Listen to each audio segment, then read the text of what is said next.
சுப்பிரமணியன். என்னுடைய கவிதை தொகுப்பான மீ கவிதை தொகுப்பு வெளியீட்டு விழாவிற்கு வருகை தந்திருக்கக்கூடிய உங்கள் அனைவரையும் வணங்கி மகிழ்கிறேன். வருக வருக என்று வரவேற்று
பல தொலைக்காட்சிகளிலும் ஊடக நிகழ்ச்சிகளிலும் பார்த்திருக்கிறோம்.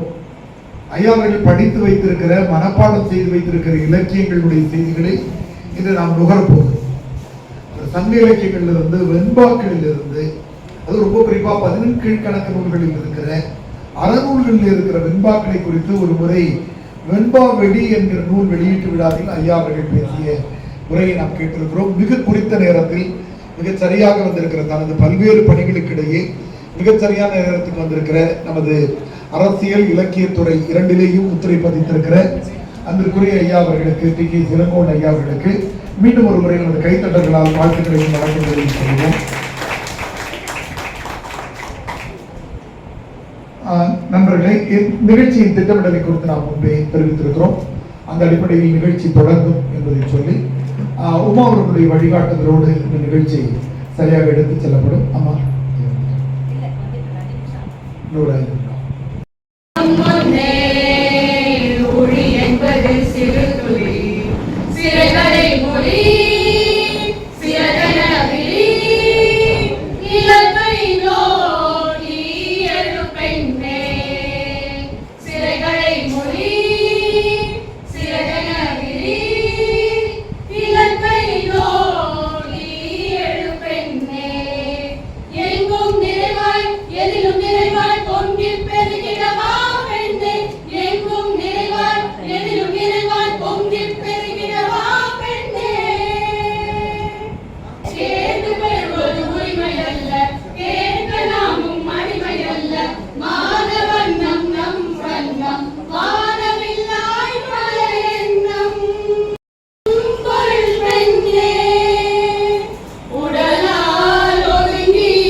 தந்திருக்கிற இருவரும் ஆலயங்கள் திராவிட முன்னேற்ற கழகத்தினுடைய அமைப்பு செயலாளர், மேனாடு நாடாளுமன்ற, மக்களவை, மாநிலங்களவையினுடைய உறுப்பினர், அன்பிற்கும் மதிப்புக்குரிய டி கே இளங்கோவன் ஐயா அவர்களையும், திராவிட இயக்க தமிழர் பேரவையினுடைய நிறுவனர் அன்பிற்குரிய சுபவி ஐயா அவர்களையும் ஒரு சேர இணைந்து மேடைக்கு வருமாறு உங்களது கைத்தட்டங்களோடு அன்பு பாராட்டுங்கள்.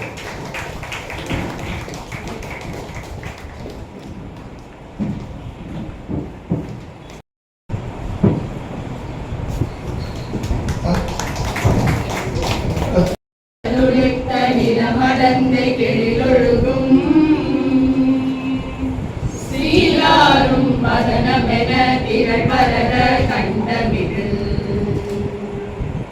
வெக்கணமும் மகிழ்சிறந்த திராவிடனல் திருநாடும் தக்க சிறு பிறையுடலும் தரிசனரும் திலகமுமே அத்திலக வாசனை போல் அனைத்துலகும் இன்பமுற எத்திசையும் புகழ் மணக்க இருந்த பெரும் தமிழனங்கே தமிழனங்கே உன் சீரிழமை திறமிழந்து செயமறந்து வாழ்த்துதுமே வாழ்த்துதுமே வாழ்த்துதுமே.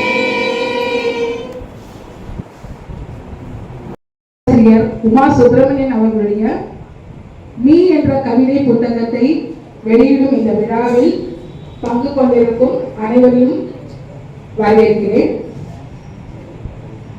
அந்த கவிதைகள் ஒவ்வொன்றும் 1000 கதை சொல்கின்றன. நான் எந்த கவிதையை பற்றியும் இப்போது பேச போவதில்லை, ஏன்னா நம்முடன் பேசுவதற்கு நிறைய ஆளுமைகள் இருக்கிறார்கள். அவர்கள் இந்த புத்தகத்தை தன்னுடைய இணையருக்கு வழங்குகிறார்கள். இப்படிப்பட்ட ஒரு அந்யோன்யமான தம்பதியருக்கு முதலில் எங்க பாராட்டுகள். அதற்கு ஒரு கவிதை இருக்கிறது. அதற்கு ஐயா டி.கே. ஜெயமோகன் அவர்களும் அவருடைய வாழ்த்துறையில் அதை குறிப்பிட்டு எழுதியிருக்கிறார். நான் அதை படிக்க மாட்டேன். அடித்தட்டு மக்களுக்கும் விளிம்புநிலை மக்களுக்குமான பல்வேறு வழக்குகளை முன்னெடுத்து செல்கிறவரும் அந்த அனுபவங்களை தனது நண்பர்களிடத்திலே பகிர்ந்து இளைய வழக்குரைஞர்களை அந்த வழியிலே ஆற்றுப்படுத்திக் கொண்டிருக்கிறவருமான வழக்குரைஞர் முனைவர் கே. சாந்தகுமாரி அவருடைய தலைமை உரை இப்பொழுது இடம்பெறுகிறது.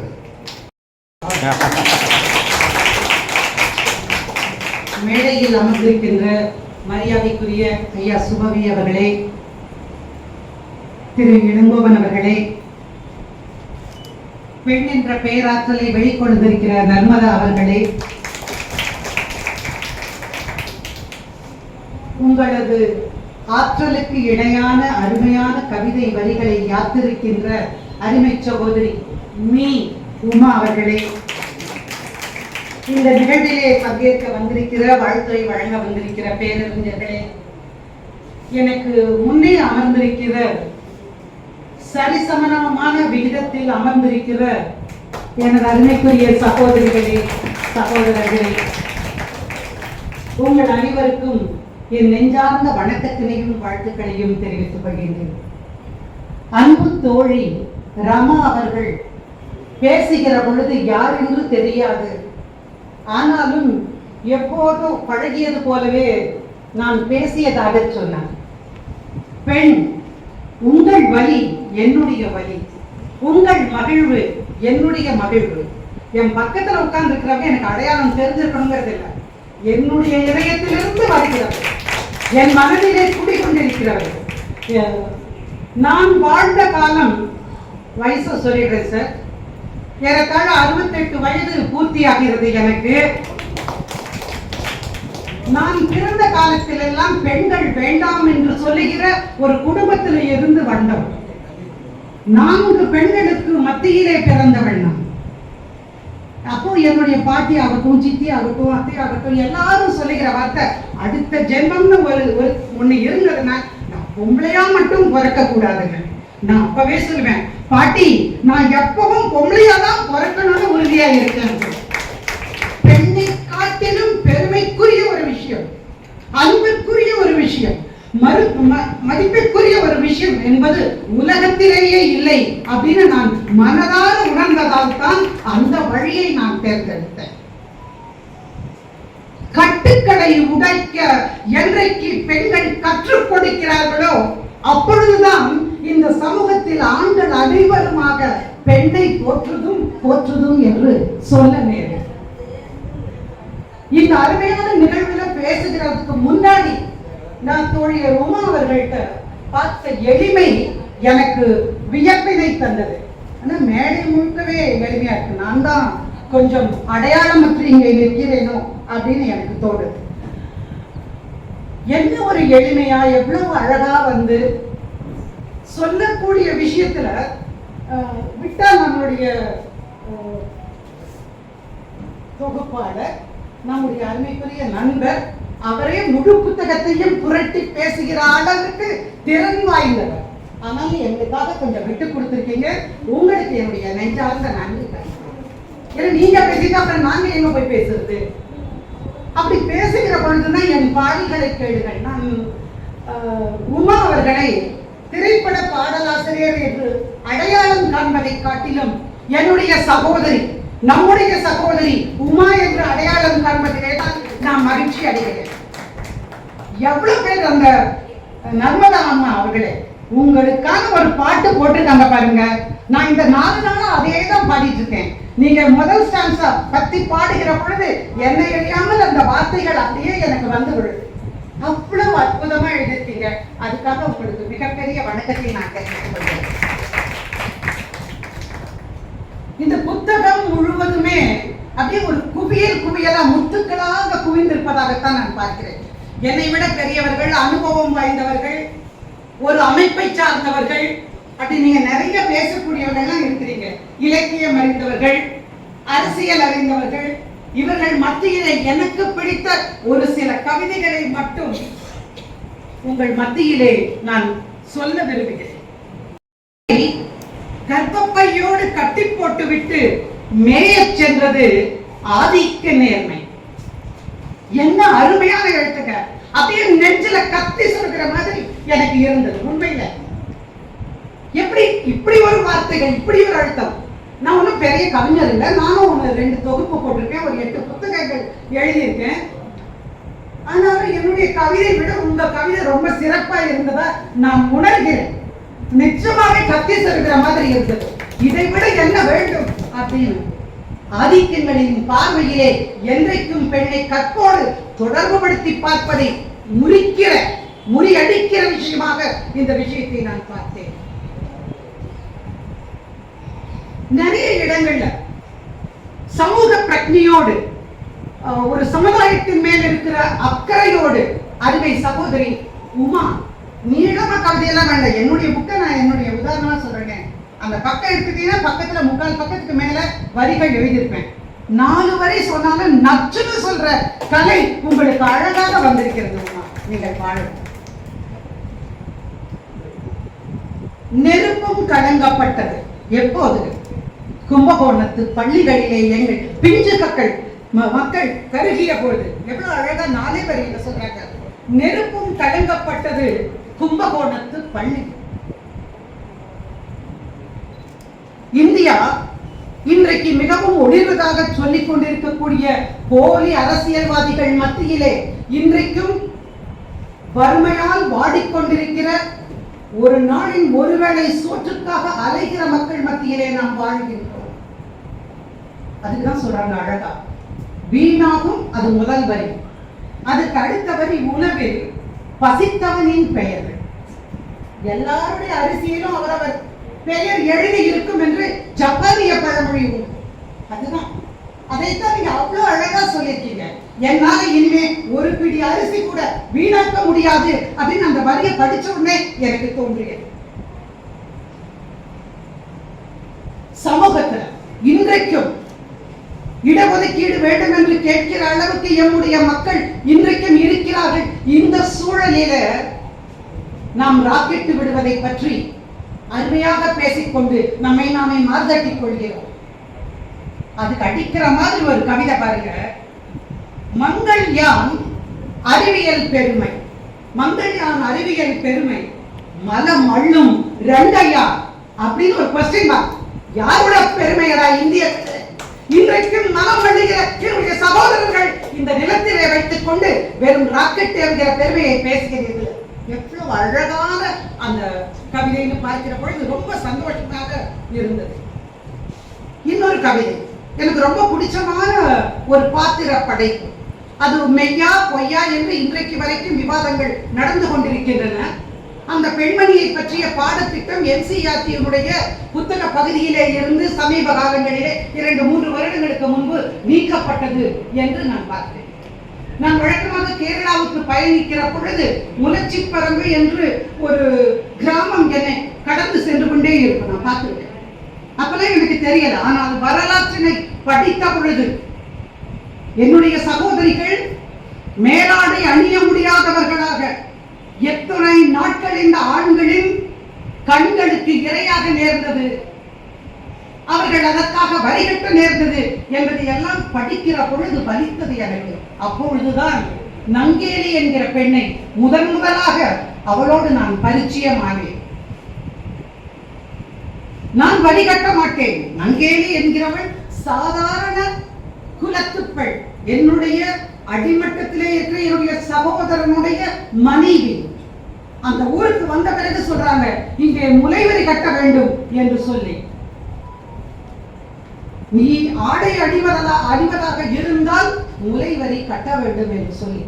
நான் எதுக்கு கட்டணும்? கட்ட முடியாது என்றால் நீ ரவிக்கை அணிய முடியாது, மேலாடை அணிய முடியாது. அந்த சூழலில் நான் மேலாடை அணிவேன், கட்டாயமாக உனக்கு வரி கட்ட மாட்டேன். 2 நாள் 3 நாள் போய் மிரட்டாரு. அப்புறம் திடீர்னு ஒரு நாள் அந்த வரி வசூலிப்பவன் வீட்டிற்கு உள்ளே நுழைகிறான். கணவனோ வேலைக்கு சென்றிருக்கிறார். அந்த நேரத்திலே உள்ள வந்த உடனே இவள் தீர்மானித்து விட்டாள், மிருகம் நம்மை கப்ப வந்து விட்டது அப்படின்னு. உடனே வாங்க வணக்கம்னு சொல்லிட்டு நேரா போறா, வீட்டுக்குள்ள போறா. ஒரு தலைவாழை இலையை எடுத்து கொண்டு வந்து அந்த அறையில் அப்படி போட்டு விடுறா. அந்த வீட்டினுடைய அறையிலே போட்டு விடுறா. 2 விளக்கு கொண்டு வந்து அந்த பக்கம் வைக்கிறா. ஓ, ஏதோ பூஜை நடக்கிறது போல இருக்கிறது அப்படின்னு வரி வசூலிப்பு நினைத்து கொண்டிருக்கிறார். அந்த சமயத்துல அவ அந்த ஒரு பெரிய அருவாளை ஒண்ணு எடுத்துட்டு வரா. அந்த இலையிலே தன்னுடைய 2 மார்பகங்களையும் அறுத்து படையலாக வைக்கிறாள். ரத்த ஆறு பெருக்கெடுத்து ஓடுகிறது. அவள் மரித்து போகிறாள். அதன் பின்பு அவன் வருகிற பொழுது, அவனுடைய கணவன் வருகிற போது தன்னுடைய மனைவி இறந்தது கண்டு அப்படி ஒரு துயரம். அதற்கு அப்புறம்தான் நங்கேலியின் ரத்த ஆறு அந்த வீட்டிலே பெருகிய பிறகுதான் வரி விதிப்புக்கு எதிரான அனைத்து மக்களின் குரலும் பிரிட்டிஷ் அரசாங்கத்தின் காதுகளிலே ஒதுக்கிச்சு அன்றைக்கு இருந்த கவர்னர். எவ்வளவு அருமையான கவிதை தெரியுமா? எவ்வளவு அருமையான பாட்டு. 3 வரி தாங்க. 3 வரியில சொல்றாங்க, மேமோகிராஃப் சோதனையில் நங்கேலியின் நினைவு வந்தது. யோசிச்சு பாருங்க. இப்பெல்லாம் எக்ஸ்ட்ரா ஃபிட்டிங்காக கேன்சரால் பாதிக்கப்பட்ட பெண்களுக்காக மார்பகங்கள் விற்பனைக்கு வருகின்றன. மேமோகிராஃப்க்கும் அதுக்கும் ஒரு தொடர்பு படுத்தி. அனைவருக்கும் என்னுடைய நெஞ்சார்ந்த வாழ்த்துக்கள் குறித்தாக அண்ணா அவர்களை அன்பு பாராட்டும் கைத்தட்டல் வரவேற்கிறோம். நம்மளே இப்போது நிகழ்ச்சியின் மையப்பகுதிக்கு வந்திருக்கிறோம். நூல் வெளியிடப்பட இருக்கிறது. நூலினை நமது அன்பிற்கும் மதிப்பிற்கும் உரிய மேனாள் நாடாளுமன்ற உறுப்பினர், திராவிட முன்னேற்ற கழகத்தினுடைய அமைப்பு செயலாளர் திரு TKS இளங்கோவன் ஐயா அவர்கள் வெளியிட, நம்முடைய பாலாஜி கருத்தரித்தல் மையத்தினுடைய குடும்ப நல ஆலோசகர், பழனியிலிருந்து பயணித்து வந்திருக்கிற டாக்டர் ஜான்சி ராணி அவர்கள் முதல் படியை பெற்றுக்கொள்கிறார்கள். சிறப்புரை ஆற்ற இருக்கிற சுபதி அவர்கள் மூவரும் இப்பொழுது நூலின் முதல் படிகளை பெற்றுக்கொள்கிறார். நூல் வெளியிடப்படுகிறது.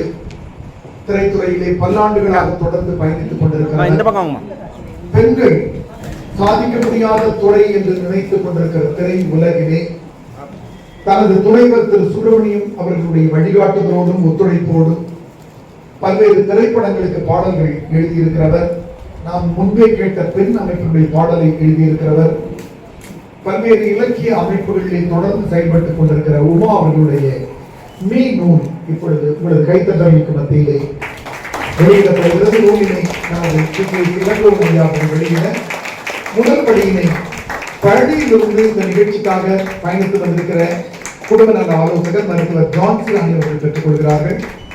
தொடர்ந்து நூலின் படியினை வெள்ளலாம் வழியில் பயணித்துக் கொண்டிருக்கிற உயிரோம்பி திரு வை சுப்பிரமணியன் அவர்கள் பெற்றுக் கொள்கிறார்கள்.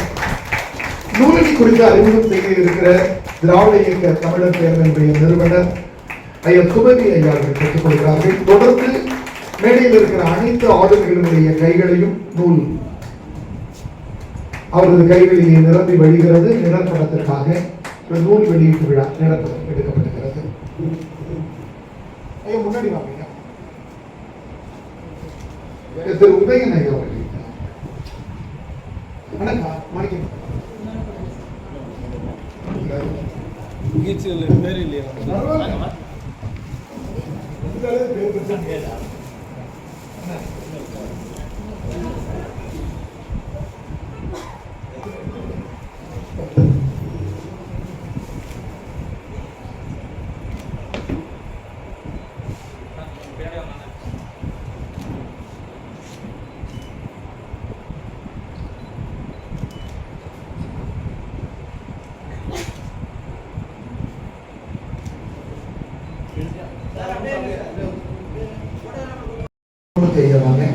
குருமூர்த்தி ஐயா தொடர்ந்து மதன் அவர்கள் அணிவாக மதன் ஐயா அரங்கத்து கிட்டவதெல்லாம் டிகேஎஸ் ஐயா அவர்களிடமிருந்தும் சுபவி அவர்களிடமிருந்தும் இருக்கட்டும். முதல் சில படிகள் ஐயா அவர்கள் வழங்குகிறார்கள். தொடர்ந்து இணைய கொண்ட திரு மதன்